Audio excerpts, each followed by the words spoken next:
నుంచి కమిటీ చైర్మన్గా పివివి గోపాలరాజు ప్రమాణ స్వీకారం చేశారు. చైర్మన్తో పాటు వైస్ చైర్మన్ 14 మంది వార్డు మెంబర్లు ప్రమాణ స్వీకారం చేశారు. తర్వాత నిర్వహించిన సభలో మాజీ కేంద్ర మంత్రి అశోక్ గజపతిరాజు మాట్లాడుతూ ప్రతిపక్ష నాయకులు సభకు రావడం మానేశారని, ప్రజలు ఎన్నుకోబడిన వారు సభల్లోకి వచ్చి సమస్యల మీద మాట్లాడితేనే బాగుంటుందని పేర్కొన్నారు. మార్కెట్ కమిటీలో అన్ని రకాలుగా అభివృద్ధి చేసేందుకు తమ వంతు కృషి చేస్తామని చెప్పారు. అందుకోసం వారి ఆలోచన శాసనసభకి రావడం లేదని విషయం మనకందరికీ అర్థమవుతుంది.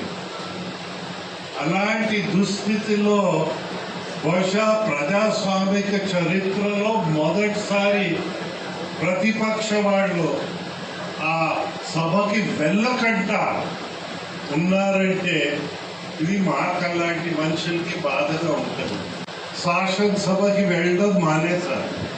ఒక మంచి పోటీ వాతావరణం తీసుకెళ్లి ఏఎంసీ ఇలా చేయొచ్చు అని దాని మీద ఆయన బాధ్యత తీసుకున్నారు.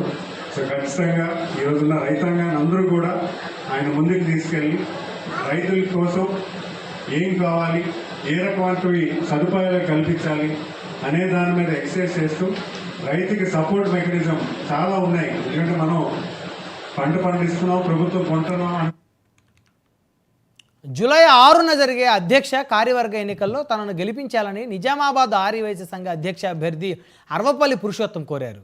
పట్టణంలోని ఆర్యవైశ్యులంతా తనకు మద్దతు తెలపాలని విజ్ఞప్తి చేశారు. మరోసారి ఆర్యవైశ్య సంఘం అధ్యక్షుడిగా అవకాశం కల్పించాలని పేర్కొన్నారు.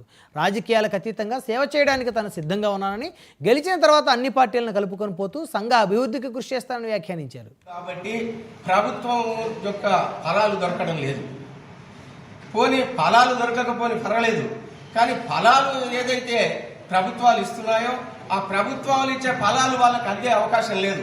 ఎందుకంటే వాళ్ళకి అసలు అంతవరకు కూడా తెలియదు. ఈ ప్రభుత్వ పథకాలు ఉన్నాయి, ఆ ప్రభుత్వ పథకాలను మేము యూజ్ చేసుకోవచ్చు, ఎట్లా యూజ్ చేసుకోవచ్చు కూడా తెలియని వాళ్ళు బాగున్నారు, బీద వాళ్ళు బాగున్నారు. కాబట్టి మేము ఒక కార్యాచరణ తయారు చేశాం. ఆ కార్యాచరణ మీ దాంట్లో ఉంది. ముఖ్యంగా ఒక బ్యాంకు టైపు వాసవి అభయ నిధిని మా సంఘంలో ఏర్పరిచి దాని ద్వారా 50 పైసల మిత్తికి ఆర్యవైశ్యులకు